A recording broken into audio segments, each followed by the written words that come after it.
नमस्कार, आप देख रहे हैं सिटी संगम न्यूज और मैं हूं ज्योति। बरेली में आज सारथी एजुकेशन वेलफेयर सोसाइटी के अध्यक्ष ने रोटरी भवन में स्वतंत्रता संग्राम सेनानी सदस्य कोट मुस्लिम विश्वविद्यालय जनरल सेक्रेटरी जामिया उलमा उत्तर प्रदेश मौलाना अब्दुल रऊफ खान की पुण्यतिथि पर श्रद्धा सुमन अर्पित किया।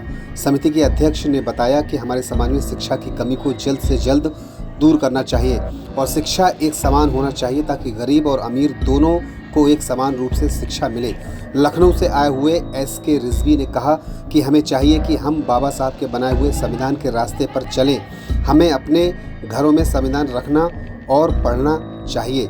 बरेली से आए हुए कश्मीरी साहब ने बताया कि जब भारत पाकिस्तान का विभाजन हो रहा था तो अब्दुल रऊफ खान साहब ने हज़ारों लोगों को ट्रेनों से उतारकर लाए थे भारत, क्योंकि उन्होंने कहा था कि भारत हमारा वतन है, हम भारत के निवासी हैं, पाकिस्तान मत जाओ। उन्होंने कहा कि जिंदा हो तो जिंदा नज़र आना ज़रूरी है। सारथी एजुकेशन वेलफेयर सोसाइटी के अध्यक्ष एवं पूरी टीम ने मौलाना अब्दुल रऊफ खान साहब के पुण्यतिथि के मौके पर दीदी की पाठशाला नामक पत्रिका का विमोचन किया। जनगण की यही पहचान, घर घर हो संविधान। संस्था के अध्यक्ष इमराना हुसैन ने पत्रकारों को बताया। तो उज़्मा कमर कहते हैं मुझे और मैं ह्यूमन चेन संस्था है उसकी जनरल सेक्रेटरी हूँ। इमराना जी के साथ सोशल मीडिया के थ्रू जुड़ी हूँ और हमेशा मैं देखती हूँ कि सारथी जो इनका ऑर्गेनाइजेशन है बहुत अच्छा काम करता है और अवेयर करता है लोगों को। ये अपने सोशल मीडिया के माध्यम से भी लोगों को अवेयर करती हैं।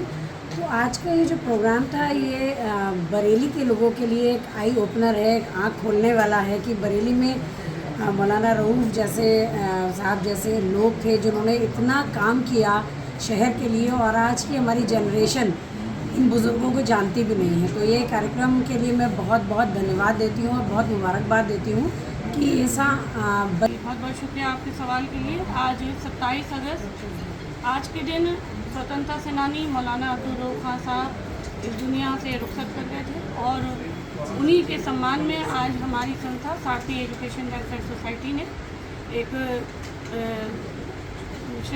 उनका जी के उनको उनकी याद में कार्यक्रम किया है, उनकी पुण्यतिथि।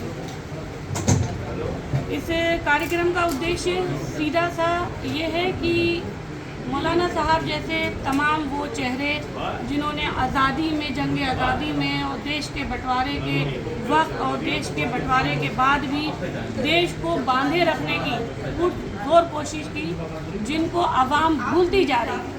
मौलाना साहब अकेले नहीं हैं, उनके जैसे तमाम और चेहरे हैं जिनको बरेली भूल चुकी है। मैं उन सभी स्वतंत्रता सेनानियों को सम्मान दिलाने की कोशिश कर रही हूँ।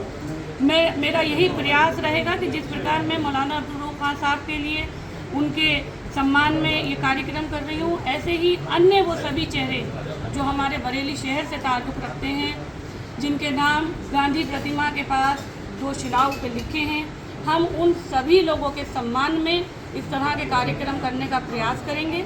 इसके अलावा जो मौलाना साहब की संविधान को लेकर सोच थी, जो वो चाहते थे हमेशा कि समाज के प्रत्येक बच्चे को संविधान की समझ हो, संविधान में उनकी आस्था हो और संविधान को वो अपने साथ अपने धार्मिक ग्रंथों से पहले लेके चले, क्योंकि भारत का संविधान हर भारतीय के लिए उसके धर्म, उसके संप्रदाय और उसके समाज से पहले होना चाहिए। इसके अलावा महिला सशक्तिकरण, क्योंकि मौलाना साहब खुद 3 बेटे और 5 बेटियों के वालिद थे और जैसे कि उनकी बेटी मिसेस माजिदा बेगम से मैंने ये सुना है कि मौलाना साहब का ये कहना था मुकम्मल तालीम मिलना बहुत ही ज़रूरी है, चाहे वो दीनी हो चाहे वो दुनियावी हो, और इसी के लिए मौलाना साहब हमेशा कोशिश में रहे। 1998 में बीमारी की वजह से उनका आकस्मिक निधन हो गया।